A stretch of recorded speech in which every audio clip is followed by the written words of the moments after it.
So I watched WandaVision season one, potentially the only season because they haven't announced another season. Is it going to be a limited series? Is there going to be a season two? I don't know. But anyways, John Cook. Before I get into my thoughts about this, what did you think? He really liked it, and I did too. It's a good show. It's a good show. It's a good show for Marvel. So I mean, this show is, pretty significant for a lot of reasons. Like, first of all, it's the return of the MCU after Far From Home, and like, it's been over a year since the last MCU thing. So it's pretty crazy that we finally got another MCU, movie slash show. And don't get me wrong, the reasons for that absence is because of something very terrible like COVID, but I'm not gonna lie, I think that the absence kind of serves the MCU in a way, because after Endgame, I was like, wow, that was such a perfect ending. I don't necessarily need more MCU content. And then Far From Home came out, and I didn't really like that movie that much, so I'm not gonna say I was burned out on the MCU. Like, obviously I was still gonna watch, Black Widow, but I can't say I was like anticipating Black Widow. But then in that absence of time without MCU content, with that amount of time, I was very much hungry again for the MCU, and they gave us some food. They, as Gordon Ramsay would say, they gave us some good effing food. No swearing. This is a Christian channel. Yeah. But so WandaVision, let's talk a bit about it. So when I saw the trailers for the show, I was very oh wait, I didn't even talk about the reasons why this was important. I'm getting ahead of myself. Okay, so the other reasons why this is important is because this is a new content for Disney Plus. Disney Plus has been kind of a barren landscape aside from The Mandalorian, and it's a good show, but you need more than one show to to sustain a streaming service. Disney Plus has like 100 million subscribers now, so I don't know that's you don't need it to sustain it, but at least for me, to keep up my interest, you need more than one show. So a new show for Disney Plus, in my eyes, is a very welcome addition. But then also, this is just the first like proper MCU show. Like, we've had stuff like Agents of S.H.I.E.L.D. and Agent Carter, but those weren't produced by Marvel Studios themselves. Kevin Feige didn't have anything to do with them, so they were technically in the MCU, and you can also include the Netflix shows in them, but this is the first show that is made by Marvel Studios and produced by Kevin Feige. So yeah, for all those reasons, the show is important. Okay, whatever. Let's just actually talk about the show now. Yeah, this is a show that when I saw the trailers, I was very, very intrigued by. I remember thinking to myself, like, oh my gosh, are they actually going to have this be a show where Wanda has created this world for herself and she's mourning the death of Vision this way? And I was very surprised. I mean, I guess not surprised, like, it's what I was predicting, but I was just very happy that they actually went in that direction, and that, because this is a very like a very mature and just thoughtful show about a woman grieving over the death of her husband, and you don't get something that contemplative, in the MCU very often.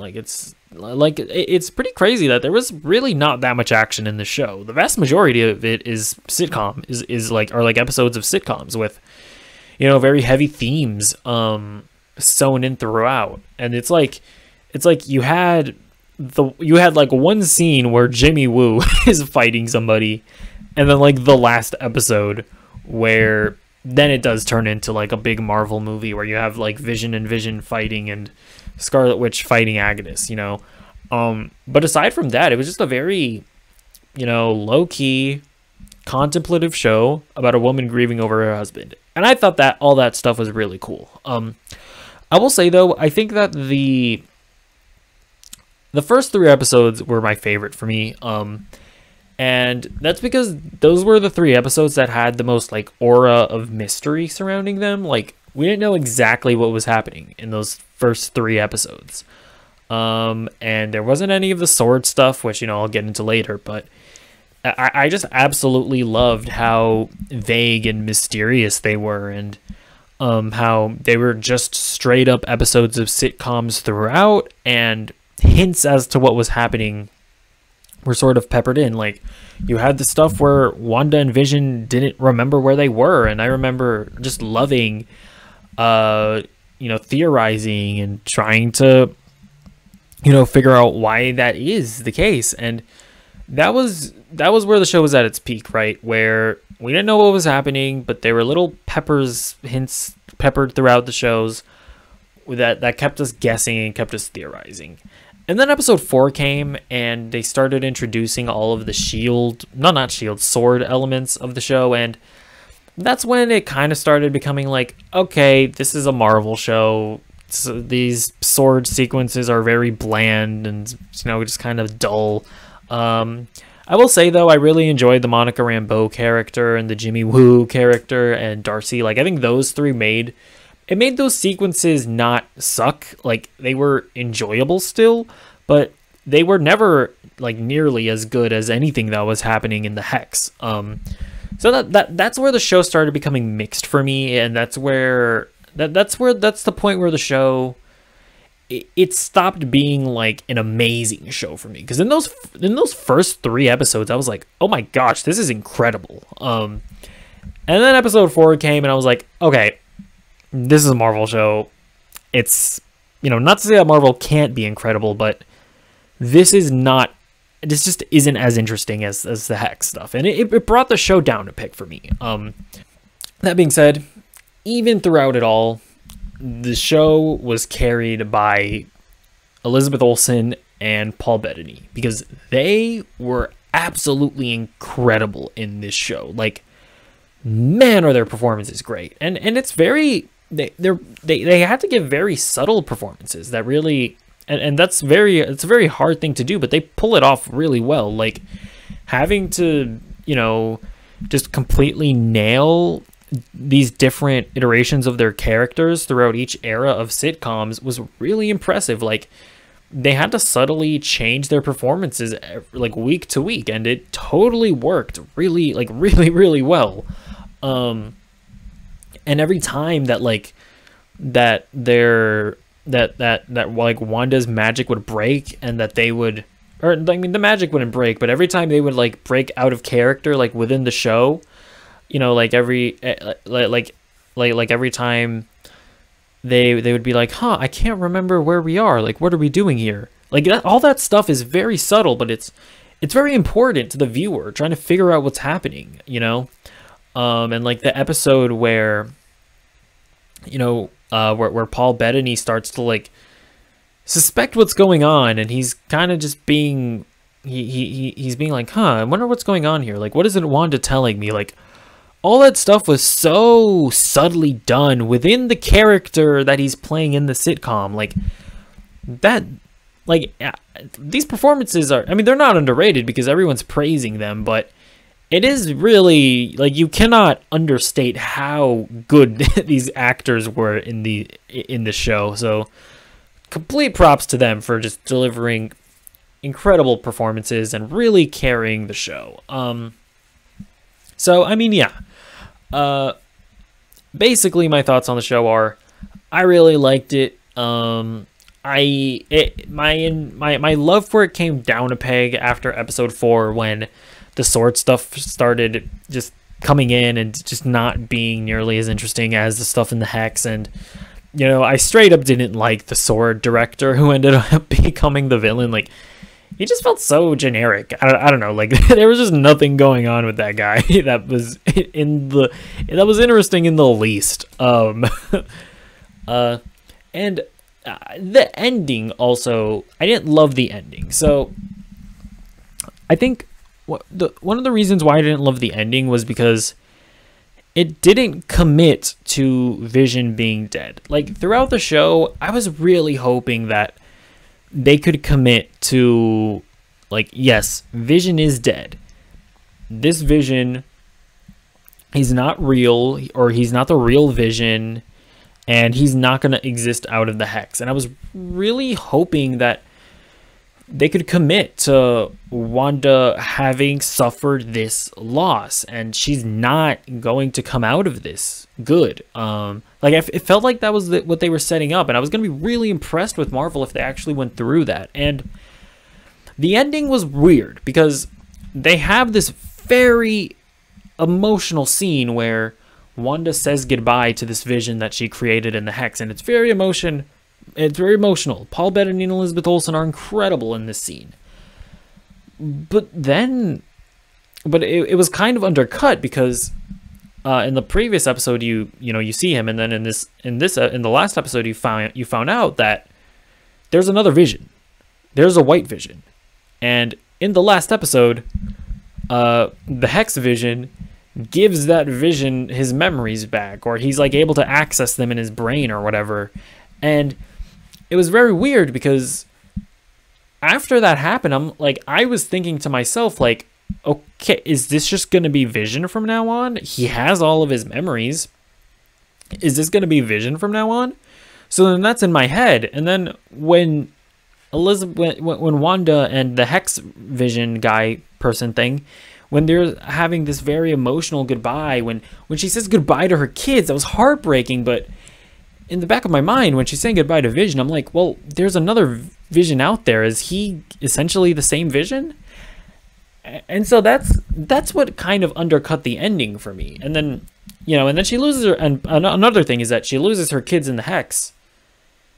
But then at the end credits scene, it shows like her kids calling out to her. So is she just gonna get her kids now? Like, is she not actually gonna suffer any losses or like consequences for what she did in the show? And yeah, that's what kind of undercut the finality of the season for me, is that I'm not really sensing the consequences for her actions, and I guess it's kind of dependent on where they take it in the future, like if they take this into a WandaVision season 2, or if the stuff that I've been describing is going to be an element of Doctor Strange 2.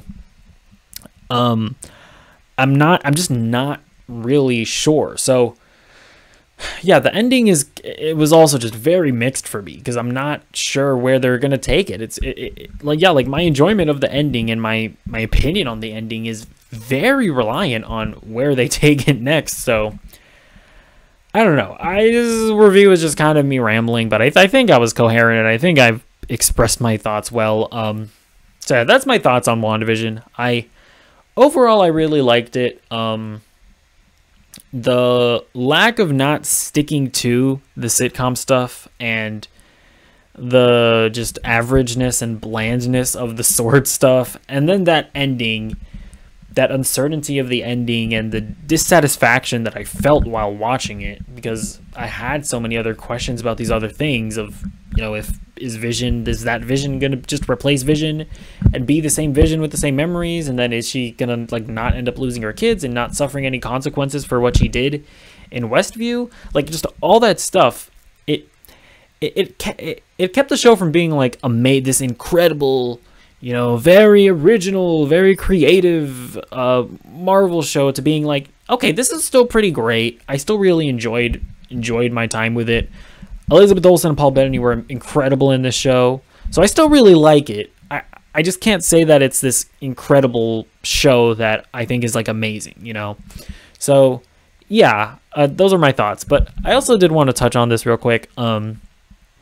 Fans, y'all need to chill, okay? Like, the fact, because the thing with the show as well is that it was happening week to week, or it was airing week to week, and people were creating these insane theories where like, oh, it's Mephisto is going to show up, Nightmare is going to show up, Reed Richards is going to show up, that's the engineer that Monica Rambeau called, and when Evan, now I'll give them some slack on this one, when Evan Peters literally shows up as Pietro, they were like, oh my gosh, the X-Men are coming, they're introducing the X-Men, Professor X is gonna show up, Magneto is gonna show up, and all these crazy theories that they came up with. And don't get me wrong, I'm not saying you shouldn't come up with these theories. I love fan theories, all right? I love watching YouTube videos that are like concocting these incredible theories of what they think is going to happen. Like, I genuinely love that stuff, but like, guys, if your fan theory doesn't end up coming true, don't use that as your basis for not enjoying something, you know? Like, that's a little silly. Like, you should still like appreciate it for what it is. Like, no, this show was not a show that was meant to like really set things up and expand the universe. Like, this is a very small show. It was focused on Wanda and her grief. That's what the show was. So yeah, and like seeing people getting upset because Reed Richards or Professor X or Mephisto or Nightmare didn't show up, that was kind of disappointing to me. I guess it's disappointing that people can't just watch the show and judge it on its own basis. And by the way, me like saying that I didn't, because I'm sure somebody's gonna try to call me out on this. Like, me saying that it's upsetting to me that that Wanda didn't like exit the show with Vision being completely dead and the kids being completely dead. That's not me mad because like my theory wasn't real. It's because of the lack of consequences for Wanda's actions and the lack of like real solidifying death in the MCU. Like, that is just annoying to me. It leads to an unsatisfying experience. So anyways, I just wanted to talk about that a bit. Guys, chill. Fan theories are fun, but don't let your enjoyment of something rely on your theory being right. So anyways, that was WandaVision. That was WandaVision talk time with me, Useless. Yeah, I overall, like I said before, I enjoyed it. Didn't think it was as incredible as I thought it was going to be after watching the first 3 episodes, but overall, I still really enjoyed it. And yeah, let me know what you think in the comments down below. I want to hear your thoughts. Did you like it? Did you hate it? Did you go, oh, yeah, it was okay, it was a show, I guess, I don't know. Let me know. Also, subscribe channel, like it, ring the bell to be notified whenever I upload a new video. I reacted to all of WandaVision, and I'm also going to be reacting to Falcon and the Winter Soldier. So just keep your eyes open and your ears open as well for that. And I don't know. Yeah, that was it. Bye.